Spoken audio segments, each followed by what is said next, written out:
Ես մի քանի տալ Սամվել Կարապետյան, Սերքազնոհներ, Ազնեն Ժողով արգամավոր Արկուս Գարքսյան, Լիդիա Մանտաշյան, եվս երկի տասներկի հասնող մեր գնահատմամբ քաղաքական բանվարկյանների անուններ կարող են տալ և նրանցից մի մասի անցանքը, որի մեջ նահատում են, ըստ նաև միջին ծանրության անցանքները, բայց որը այլ հապանման միջոց քան կալանքն է, նրանց համար գոյություն չունի։ Երբ մենք պնդում ենք, որ կալանքը դա բացառապես պատժի միջոց է, դա մեր քաղաքական գնահատականը չէ բացառապես։ Դա չոր փաստն է, ինչի մասին նաև խոսեցիք դուք, վերջին 4 տարվա ընթացքում քրեակատարողական հիմնարկներում կալանավորների թիվը ավելի շատ է, քան դատապարտված անձանց թիվը։ Օրինակ, 2022 թվականին ունեցել ենք 1217 կալանավոր, դատապարտված անձանց թիվը եղել է 911։ 23 թվականին 1256 կալանավոր, դատապարտվածների թիվը 1101։ 24 թվականին 1317 կալանավոր, 1152 դատապարտված անձ։ 25 թվականին 1401 կալանավոր, դատապարտված անձանց թիվը 1285 է։ Սա վերջին 4 տարվա վիճակագրությունն է։ Դուք նաև այլ առիթով ևս մտահոգություն եք հայտնել, որ փաստորեն կալանավորված անձանց թիվը մեր երկրում ավելի շատ է, քան դատապարտված անձանց թիվը։ Ամենայն հարգանքով ձեր մտահոգությունների հանդեպ, բայց մենք կարող ենք այդ մտահոգությունները հայտնել։ Դուք պատկան մարմինները պետք է գործ անեն, շատ կոնկրետ գործուն մեխանիզմներ կիրառեն, որ կալանքը չդառնա պատժիչ միջոց եւ ոչ միայն քաղաքական գործերով։ Այս մասով ինձ հետաքրքիր է այն նկարագրությունը, որ դուք արդեն արեցիք գործողությունների մասով, երբ կմտնի ըստ էության ուժի մեջ, ինչպես կփոխվի իրավիճակը, եւ տիկին Գալյան, ես ճիշտ հասկացա, որ դուք նախաձեռնում եք փոփոխություն, որով այդ հայտնի բրասլետները հայերեն չգիտեմ ոնց է ձևակերպումը, կալանավորված անձանց համար, փաստորեն իրենք իրենց միջոցներով պետք է ձեռք բերեն, ճիշտ եմ արդյոք հասկացել ձեզ, դա ինչ գումար է իրենից ներկայացնում։ Հիմա օրինակ մարդը կարող է համարել, որ եւ չգիտեմ նաև ակնհայտորեն լինի, որ օրինակ քաղաքական հետապնդում է իրականացվում կամ քաղաքական գործ չի, բայց մարդուն անարդարացիորեն փաստորեն այդ խափանման միջոցն են ընտրել իր համար։ Ոչ միայն փաստորեն ինքը այդ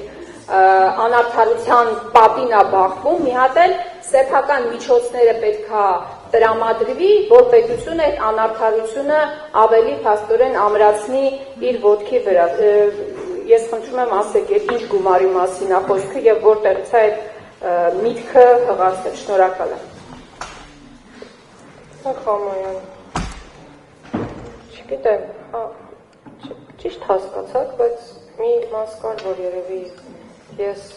ոչ ճիշտ արտահայտվեցի, որպեսզի դուք ավելի ճիշտ հասկանայք։ Այսօր էլ կա այդ կարգավորումը, որ անձը իր սեփական միջոցների հաշվին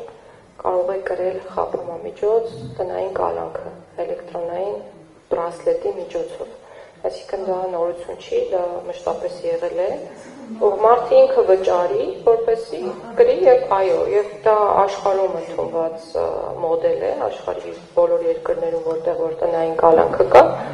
այդ մեթոդիկան կա, եւ մեր երկրում էլ են եղել դեպքեր, որ անձի միջոցների հաշվին է եղել, ուղղակի դատարանները շատ շատ ուշադրություն չեն դարձնում անձի գույքային դրությանը։ Պետք չէ այդպես զարմանալ եւ այսպես ներկայացնել, որովհետեւ նույն գրավի դեպքում, երբ որ որոշվում է, որ խափամամիջոցը պետք է լինի գրավը, քաղաքացին սեփական գրպանից է տալիս, կամ չգիտեմ, ընկերներից է վերցնում տալիս այդ գրավ խափամամիջոցը եւ նույն կերպ կարող է տեղի ունենալ էլեկտրոնային բրասլետի կիրառման պարագայում, եթե քաղաքացին իրապես վճարունակ է, այսինքն ինչու ոչ, իսկ եթե չէ, պետական միջոցների հաշվին պետք է լինի, իհարկե։ Ձեր հիմնական հարցադրման հետ կապված։ Ես չեմ ուզում հիմա դասական ճշմարտությունների մասին խոսել, որտեղ դատարանները խախտումամիջոցի տեսակը որոշելիս հաշվի են առնում ոչ թե հանցանքի ծանրությունը կամ հանցագործության դեպքի հետ կապված հանգամանքները, այլ այն ռիսկերը, որոնք որ նախատեսված են քրեական դատավարության օրենսգրքում եւ քրեական օրենսգրքում։ Ես չեմ ուզում խորանալ դրանց մեջ, որովհետեւ եթե խորանամ, շատ բան կարող եմ ասել։ Այդ հարցի պատասխաններն է, որ չգիտեմ ոնց են ընտրում։ Ես իրոք չգիտեմ, բայց այդ հարցը ինձ մտահոգում է եւ պետք է մտահոգի եւ շատ ճիշտ է ձեր այն դիտարկումը, որ մտահոգվելուց հետո մենք կոնկրետ քայլեր պետք է ձեռնարկենք, ինչը եւ անում ենք։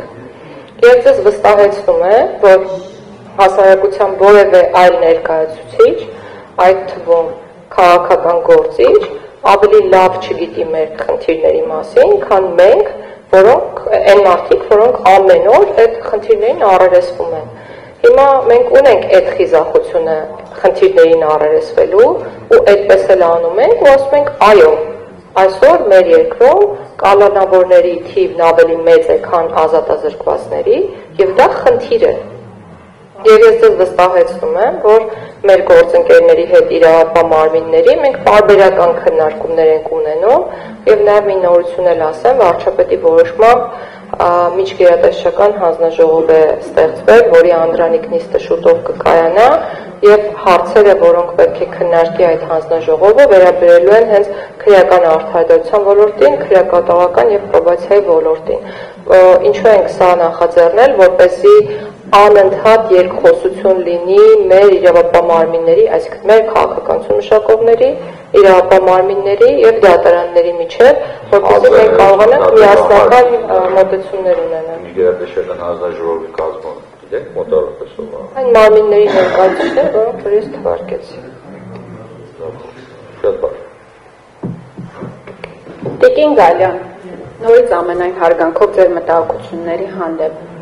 Դուք ղեկավարում եք մի կառույց, որի անունը արդարադատության նախարարություն է։ Դուք երկրում արդարադատություն իրականացնող եք մեր շարքային քաղաքացիների բարձ ընկալումներով։ Միխավյան, խնդրում եմ, քաղաքականություն, արդարադատություն իրականացնող չի արդարադատության նախարարություն։ Դա արտասահմանադրական հայտարարություն։ Խնդրեմ։ Պարոն Վարդանյան, մեր հասարակության շարքային քաղաքացիների ընկալումները շատ պարզ մարդկային, շատ պարզ են արդարադատության նախարարությունից։ Հիմա մենք սահմանադրական ձևակերպումների մեջ առաջարկում եմ չխորանանք։ Ես կարծում եմ, որ դուք նաև ստեղծված իրավիճակի համար գոնե բարոյական ըստեյության պատասխանատվություն եք կրում։ Դուք շատ արդարացիորեն մատնացույց արեցիք իրավիճակը, ես էլ թվերը բերեցի։ Հիմա ես ասում եմ, բացի այն գործողությունները, որոնք դուք ունեք թղթի վրա, այն ինչ քայլեր եք ձեռնարկում իսկապես իրավիճակը եւ առհասարակ մթնոլորտը երկրում փոխելու համար։ Տիկին Գալյան, օրեր առաջ փաստաբանին, որը գրառում էր արել, կոչ գրառում էր, կոպիտ գրառում էր, վիրավորական գրառում էր, այո, կարելի է ձևակերպումները տալ։ Մեղադրանք են հարուցում արատավորող տեղեկություններ հայտնելու հոդվածով, լավ են անում, որ հարուցում են։ Մի ամբողջ ալֆա ջոկատ գործից կտրում են, բերում են փաստաբանին, իր դատից հետո պարկացում են ասֆալտին, բերման են ենթարկում եւ խափանման միջոցը ընտրում են կալանքը։ Ես ուզում եմ հասկանալ, մարդը գրառում արել, փաստաբանը գրառում արել, գործը հարուցել, խափանման միջոցը ընտրվել է կալանքը։ Սովորաբար ինչի է ընտրվում կալանքը, որ նախաքննությանը չխոչընդոտի, չփախնի, վկաների վրա ազդեցություն չունենա, հայտնի ճշմարտություններ են, չէ՞, բոլորը գիտեն։ Ես ուզում եմ հասկանալ, այդ փաստաբանը ինչ պետք է աներ։ Այդ գրառումը պետք է խմբագրեր, թեպետ հետո գործի մեջ բարձվեց, որ քննիչը գրել է, որ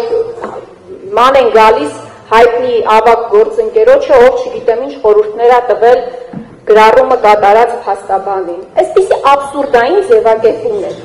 Այս օրինակներով ես պատկերացնում եմ, որ բացի այն հրապարակային հայտարարությունները, որ դուք այստեղ անում եք, ձեր հարցազրույցների ժամանակ անում եք, ես կարծում եմ, որ նաև ներքին քննարկումների ժամանակ պետք է կարողանաք եւ փորձեք հասնել նրան, որ իրավիճակը երկրում իսկապես փոխվի։ Այս պարզ օրինակով ես ցույց տվեցի, որ կալանքը բացառապես պատժի միջոց է եւ օգտագործվում է բացառապես քաղաքական նպատակարարությունից ելնելով։ Կամ Սամվել Կարապետյանին հունիսի 17-ից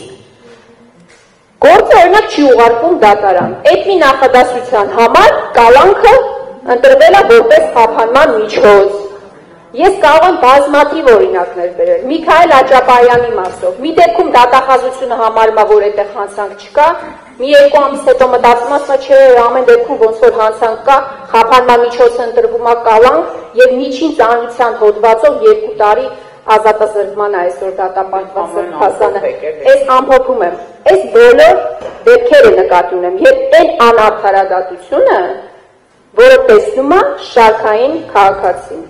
Շնորհակալ եմ։ Ինձ համոյան, ես երկենարություն գտամ, Տիկին Գալյան որ արտահայտի, բայց եւս մեկ անգամ ես փաստորեն ճիշտ եմ հարցադրման մեջ։ Հավատացնում եմ ձեզ, հարցերի իրավաչափությունը չեմ վիճակում, բայց հավատացնում եմ ձեզ, այդ հարցերի հասցեատեր ավելի շատ մենք ենք ձեզ հետ, քան Տիկին Գալյանը, որովհետեւ ոչ կալանքի հետ կապված հարցերը,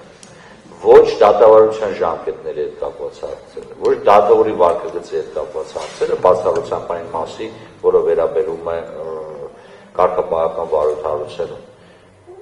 Նախարարության տիրույթում չեն, դրա համար ի սկզբանե ես ասացի, որպեսզի մենք կարողանանք իրար ճիշտ հասկանալ։ Այն խնդիրները, որոնց մասին դուք խոսում եք, կան, բայց հավատացնում ձեզ հարցերի 90%-ը բացառության նախարարության օրենսդրական գործունեության եւ բացառության վարչագիտական խորհրդի դիմերում նախարարության տիրույթում չեն, ավելի շատ մեր տիրույթում են։ Դրա համար երևի թե Գալյանը կպատասխանի, բայց այդուհանդերձ մենք հստակ հասկանանք ում ինչ հարց են տալիս։ Բայց առանց սահմանափակելու, կարակ ցանկացած հարց տակ, սա վերաբերում է յուրաքանչյուրին։ Տիկին Գալյան։ Շնորհակալություն։ Տիկին Խաման, այն որ մեր նախարարության անունը արդարադատության նախարարություն է,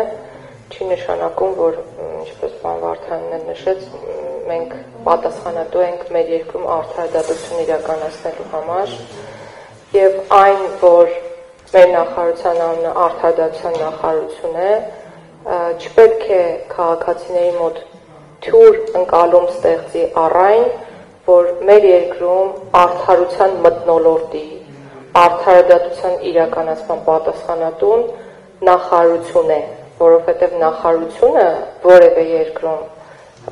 նման երևույթի պատասխանատուն չի կարող լինել, նախարարությունը քաղաքականության մշակման պատասխանատուն է եւ նախարարությունը զբաղված է հենց այդ գործով։ Ես մի միտք ունեի տարիներ շարունակ, որովհետև այս հարցը տարիների խորքից է գալիս, միշտ մարդիկ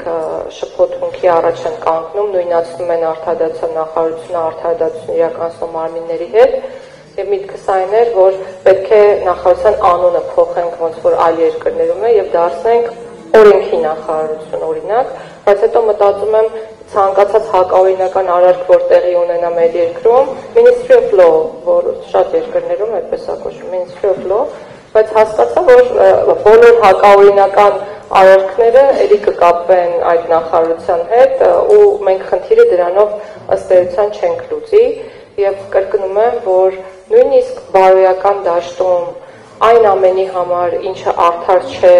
կամ արդար չի ընկալվում քաղաքացիների կողմից, ես եւ նախարարությունը պատասխանատու չենք։ Մենք պատասխանատու ենք ոլորտի քաղաքականության մշակման համար, որը իրականացնում ենք եւ իրականացնում ենք կոնկրետ հասցեագրումներով, կոնկրետ նախագծերով, որոնց մասին ես արդեն խոսեցի։